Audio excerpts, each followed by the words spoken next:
అవా entertainments 24 factory banners పై మోహన్ బాబు నిర్మాణంలో ముఖేష్ కుమార్ సింగ్ దర్శకత్వంలో మంచు విష్ణు మెయిన్ లీడ్ లో తెరకెక్కిన సినిమా కన్నప్ప.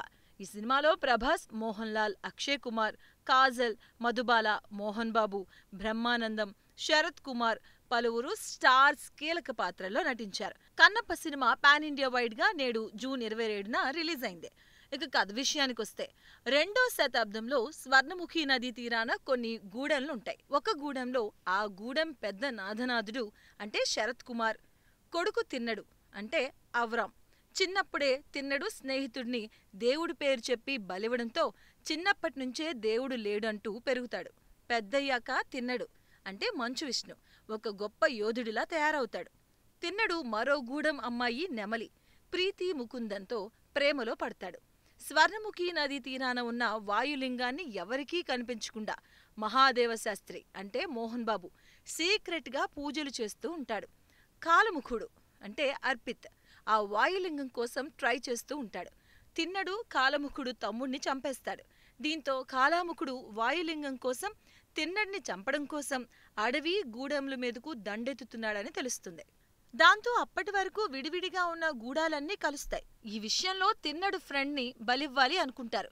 తిన్నడు అడ్డుపడ్డంతో అన్ని గూడాల మధ్య మళ్లీ గొడవలవుతాయి. నెమలి విషయంలో కూడా తిన్నడికి మరో వ్యక్తికి గొడవ అవుతుంది. దీంతో తిన్నడిని నాథనాథుడు గూడెం నుంచి వెలివేస్తాడు. నెమలి కూడా తిన్నడు కోసం అందర్నీ వదిలి వచ్చేస్తుంది. కాలాముఖుడు తన సైన్యంతో దండెత్తి తిన్నడు తండ్రిని చంపేస్తాడు. దీంతో తిన్నడు యుద్ధం చేసి కాలాముఖుడిని చంపేస్తాడు. తిన్నడు కాలాముఖుడి తమ్ముడిని ఎందుకు చంపుతాడు? అసలు దేవుణ్ణి నమ్మి తిన్నడు శివుడిని ఎలా నమ్ముతాడు? కన్నప్పలా ఎలా మారుతాడు? మహాదేవశాస్త్రి వాయులింగాన్ని ఎందుకు ఎవర్నీ చూడనివ్వడు? వాయులింగం దగ్గరికి తిన్నడు అతని భార్య ఎలా వెళ్తారు? ఇవన్నీ తెలియాలి అంటే తెరపైన చూడాల్సిందే. ఇక సినిమా విశ్లేషణ. మంచు విష్ణు కన్నప్ప మీద సినిమా తీస్తా అంటే మొదట్లో ట్రోల్స్ వచ్చాయి. మొదట్లో వచ్చిన ట్రీజర్ కూడా బాగా ట్రోలింగ్కి గురైంది. కానీ సాంగ్స్, ట్రైలర్ వచ్చిన తర్వాత సినిమాపై అంచనాలు నెలకొన్నాయి. మనకు కన్నప్ప శివుడికి కళ్ళిచ్చాడు అనే కథ తెలుసు. దానికి ముందు కన్నప్ప ఎవరు, అతని పోరాట పటిమ ఏంటి అని కొంత చరిత్ర, కొంత కల్పిత కథగా బాగా రాసుకున్నారు. ఫస్ట్ హాఫ్ అంతా తిన్నడు పాత్ర గురించి, కాలాముఖుడు గురించి, నెమలి తిన్నడు ప్రేమతోనే సాగుతుంది. ఇక ఇంటర్వెల్లో మోహన్ లాల్ పాత్ర ఎంట్రీతో మంచి హైప్ ఇచ్చారు. ఇక సెకండ్ హాఫ్ లో కాలాముఖుడితో యుద్ధం, నెమలి తిన్నడు కలిసి జీవించడం, మహాశివరాత్రి, రుద్ర ఎంట్రీ, కాళహస్తి చరిత్ర, శివపార్వతులతో కొనసాగుతుంది. ఏ అంచనాలు లేకుండా వెళ్తే సినిమా అందరికీ కనెక్ట్ అవుతుంది. సినిమాలో భక్తి ఉన్న రక్తి కూడా బాగానే చూపించారు. తిన్నడు నెమలి పాత్ర మధ్య రొమాన్స్ కొంచెం తగ్గించాల్సిందే. వారిద్దరి మధ్య 2 పాటలు పెట్టారు. ఒక్క పాటతో సరిపెట్టాల్సిందే. ఆ ప్రేమ సన్నివేశాలు ఎక్కువ అవడం తప్ప సినిమాలో కథాకథనాల పరంగా వంక పెట్టడానికి ఏమీ లేదు. ఫస్ట్ హాఫ్ రెగ్యులర్ కమర్షియల్ సినిమాలా అనిపించినా సెకండ్ హాఫ్ మాత్రం చాలా ఎమోషనల్గా సాగుతూ మెప్పిస్తుంది. ఇంటర్వెల్కి కిరాతార్జునీయం కథని చాలా బాగా జొప్పించారు. ఆ పురాణం తెలిసిన వాళ్ళు బాగానే కనెక్ట్ అవుతారు. ప్రభాస్ ఎంట్రీ తర్వాత సినిమా ఓ రేంజ్కి వెళ్ళిపోతుంది. ఇక క్లైమాక్స్ అన్ని భక్తి సినిమాలలాగానే ఎమోషనల్గా భక్తితో దేవుడికి కనెక్ట్ అయ్యే విధంగా సాగుతుంది. సెకండ్ హాఫ్ కన్నప్ప కథలో మనం లీనమై కొన్ని సన్నివేశాల్లో కన్నీళ్లు పెట్టుకోవడం ఖాయం. విష్ణు తన పిల్లలు అందర్నీ సినిమాలో నటింపచేశాడు. తన పెద్ద కూతుళ్ళు ఇద్దరితో చేయించిన స్పెషల్ పాట మాత్రం కథకు అవసరం లేకపోయినా జొప్పించినట్టు ఉంటుంది. ఆ పాట సినిమా అయ్యాక చివర్లో పెడితే బాగుండేది. ఇక కొడుకు అవరాం పాత్రకు వేరే వాళ్లతో డబ్బింగ్ చెప్పిస్తే సహజంగా ఉండేది. అంతర్లీనంగా భార్యాభర్తల బంధం, ప్రేమ విలువ చెప్తూ ఒక మంచి లవ్ స్టోరీ కూడా చూపించారు. అన్నమయ్య, శ్రీరామదాసులాగా కన్నప్ప గొప్ప సినిమాలాగా నిలవడం ఖాయం. మంచు ఫ్యామిలీకి ఒక మంచి సినిమాగా నిలిచిపోతుంది. ఇక నటీనటుల పర్ఫార్మెన్స్. మంచు విష్ణు కెరియర్లో ఒక బెస్ట్ పాత్రగా తిన్నడు నిలిచిపోతుంది.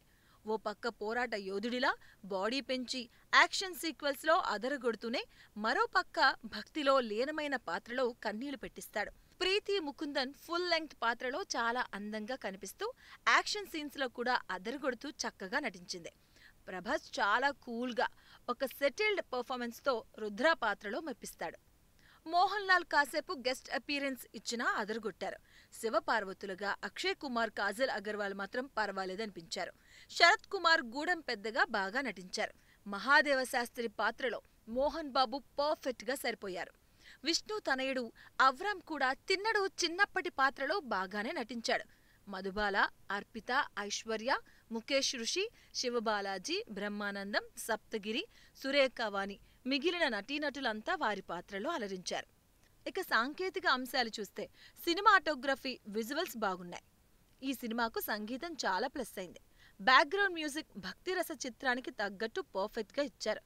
పాటలు కూడా వినడానికి, చూడటానికి బాగున్నాయి. కానీ సాంగ్స్, మ్యూజిక్ మాత్రం పాత తెలుగు సినిమాల్లో విన్నట్టు ఖచ్చితంగా అనిపిస్తుంది. ఇక లొకేషన్స్ గురించి ప్రత్యేకంగా చెప్పుకోవాలి. విష్ణు కోట్లు ఖర్చు పెట్టి న్యూజిలాండ్కు తీసుకెళ్లి మరీ షూట్ చేశారంటే అందరూ ఇక్కడ లొకేషన్స్ లేవా అని ట్రోల్ చేశారు. కానీ సినిమాకి ఆ లొకేషన్స్ బాగా సెట్ అయ్యాయి. అసలు అప్పట్లో నిజంగానే స్వర్ణముఖి నది, అడవులు అలాగే ఉండేవేమో అనిపిస్తుంది. కల్పిత కథ కూడా జత చేయడంతో యాక్షన్ సీక్వెల్స్ చాలానే ఉన్నాయి. యుద్ధ సన్నివేశాల్ని బాగా డిజైన్ చేశారు. ఎడిటింగ్ పరంగా ఫస్ట్ హాఫ్లో కొంత కట్ చేస్తే బాగుండేది. ఇక రైటింగ్లో కూడా చాలా కేరింగ్ తీసుకున్నారు.